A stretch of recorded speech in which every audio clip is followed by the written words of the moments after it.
Бауыр аурулары өте жасырын, мысалы цирроз және бауыр ісігі.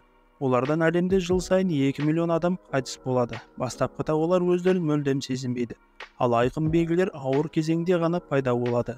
Бауыр проблемаларын өз аяғыңызға қарап анықтауға болатынын білгенде таң қалуыңыз мүмкін.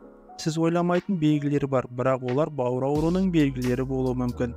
Мысалы, кішкентай қоңырдақтар немесе аяқтардағы өрмек тамырлары.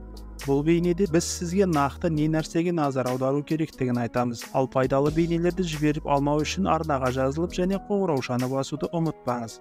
Бірінші белгі қызыл қоңырдақтар. Бұл дақтар тізенің төменгі тұсында кездеседі. Олар әдетте кішкентай және әртүрлі мөлшерде, бөртпеге ұқсайды және жарықта жарқырайды. Олардың пайда болуы қан айналымының бұзылуымен және қан тамырларының нашарлауымен байланысты. Мұндай дақтар бауыр жеткіліксіздігінен пайда болуы мүмкін. Соның салдарынан қан қысымы төмендейді және қан тамырлары кеңейеді. Мысалы, гепатит кезінде дақтар инфекциядан кейін немесе ауру созылмалы болған кезде пайда болады. Екінші белгі өрмекші және варикозды веналар. Өрмекші веналар немесе жұлдызша веналар терінің бетіне өте жақын орналасқан, кейде ортасында қызыл дақтары бар кеңейген тамырлар тобы.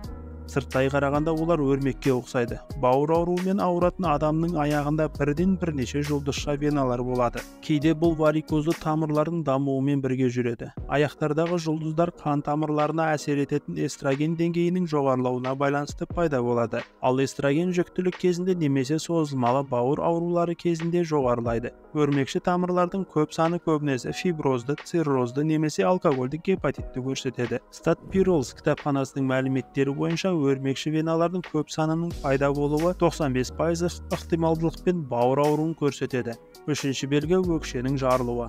А және Е дәрумендері терінің саулығына жауап береді, бірақ олардың сіңуі үшін бауырдан қалыпты түрде өт шығаруы және 12 шекке уақытылы түсуі қажет. Жарылған өкшелер өт проблемаларына әкелетін созылмалы бауыр ауруын көрсетуі мүмкін. Атап айтқанда, өт жолдарының тастары немесе бүгілуіне байланысты өт тоқырауы. Өттің жеткіліксіз мөлшерде өндіріледі. Өт тұтқырлығы бұзылады. Егер сіз өт тоқырауымен байланысты мәселелерді елемейтін болсаңыз, бұл ақырында өт қабының қабынуына, бауыр жеткіліксіздігіне және циррозға әкелуі мүмкін.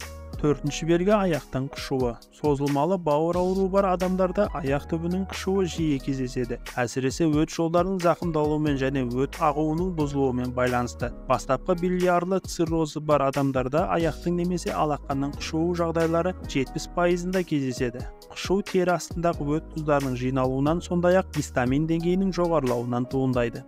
Бесінші белгі аяқтан жағымсыз иістің шығуы. Біздің теріміз бізді зақымдаудан қорғап қана қоймайды, сонымен қатар организмнен токсиндерді шығаруға көмектеседі. Токсиндер мен зат алмасу өнімдері тер бездері арқылы шығарылады. Бүйректер дұрыс жұмыс істемесе, дене тері арқылы одан да көп токсиндерді шығару арқылы өтеуге тырысады.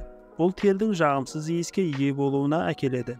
Ал ең алдымен жағымсыз иіс аяқта пайда бола бастайды. Бауырдың оған не қатысы бар деген сұрақ тууы мүмкін. Біздің барлық ағзаларымыз бір-бірімен тығыз байланысты. Сізде ауру бауыр және сонымен бірге мүлдем сау бүйрек болуы мүмкін емес. Бауыр ауруы токсиндердің жиналуына және қан ағымының бұзылуына әкеледі. Бұл сайып келгенде бүйрекке де басқа да органдарға әсер етеді. Алтыншы белгі аяқтың ісінуі. Ісіну бұл тіндерде сұйықтықтың жиналуы. Егер сізде бауыр ауруы болса, аяғыңыз ісінуі мүмкін. Ісінуді анықтау қиын емес. Ісінген бетке саусақпен басқанда ұзақ уақыт бойы кетпейтін ойық қалады.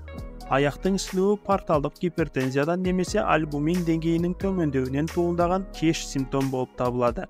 Бұл симптом физикалық белсенділіктен кейін кешке жиі пайда болады. Ісіну жиі циррозбен бірге жүреді. Ауру бауыр арқылы қалыпты қан ағымын бәсеңдетеді. Бұл қақпа венасындағы қысымның жоғарылауына әкеледі. Бұл сұйықтықтың аяқпен іште жиналуын тудырады. Нефротикалық синдром деп аталатын бүйрек ауруы да аяқтың ісінуін тудырады.